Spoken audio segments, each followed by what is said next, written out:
भारत के संविधान ने भारत को 6 मौलिक अधिकार दिए हैं। आइए जानते हैं वो मौलिक अधिकार कौन कौन से हैं। पहले पे आता है स्वतंत्रता का अधिकार, दूसरे पे आता है समानता का अधिकार और तीसरे नंबर पे आता है शोषण के विरुद्ध अधिकार और चौथे नंबर पे आता है धार्मिक स्वतंत्रता का अधिकार। पांचवें नंबर पे आता है संस्कृति और शिक्षा का अधिकार और छठे नंबर पे आता है संवैधानिक उपचारों का अधिकार। अब लाइन बाय लाइन जानते हैं इन मौलिक अधिकारों के क्या क्या काम हैं। पहले नंबर की बात करी जाए तो पहले पे आता है स्वतंत्रता का अधिकार।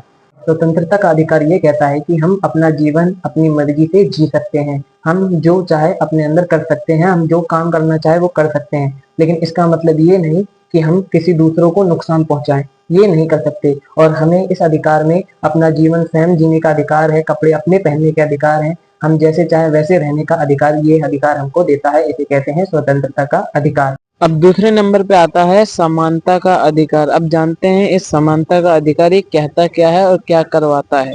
अब बात आती है समानता का अधिकार की।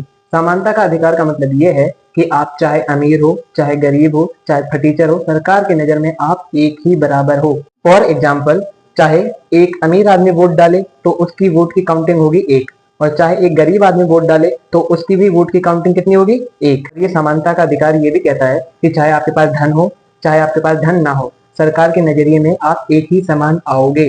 चाहे आप एसटी के हो, एससी के हो, ओबीसी के हो, शेड्यूल कास्ट के हो, शेड्यूल ट्राइब के हो, आप चाहे नीचे से नीची जात क्यों ना हो, वो भी एक आईएएस ऑफिसर बन सकता है। और चाहे कोई जनरल या ऊपर का कास्ट का हो, वो भी एक आईएएस ऑफिसर बन सकता है। और समानता के अधिकार में ये नहीं होता कोई उच्च वर्ग का हो तो उसके लिए अलग सड़क होगी और कोई नीच वर्ग का हो उसके लिए अलग सड़क होगी। ऐसा बिल्कुल नहीं है, सबके लिए एक ही सड़क होगी। और इसी को कहते हैं समानता का अधिकार, सब एक समान। और समानता का अधिकार कोई रिलीजन नहीं देखती, कोई धर्म नहीं देखती और कोई कास्ट नहीं देखती। इसी को कहते हैं समानता का अधिकार।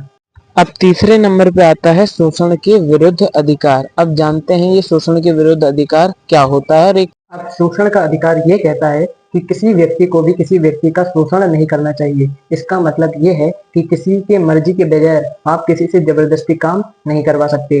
अगर आप काम करवा रहे हो तो उसका उचित भुगतान आपको करना पड़ेगा। ये कहता है शोषण का अधिकार। शोषण का अधिकार ये भी कहता है कि आप 18 वर्ष से कम आयु के लोगों या बच्चों से आप काम नहीं करवा सकते। अगर आप उनसे काम करवाते हुए पकड़े जाते हो किसी फैक्ट्री, किसी कारखाने, किसी होटल में, तो आपके ऊपर सख्त कार्रवाई की जाएगी उस सरकार के द्वारा। और शोषण के अधिकार में बच्चों को पूरा बचपना जीने का, उसको अच्छे से बिताने का, पढ़ने लिखने का, खेलने कूदने का, अच्छे से अपना बचपना बिताने का पूरा फुल अधिकार होता है। इसमें कोई रोक टोक नहीं करता शोषण का अधिकार। अब जानते हैं तीसरे नंबर के धार्मिक स्वतंत्रता का अधिकार और ये क्या होता है, क्या करता है। अब बात आती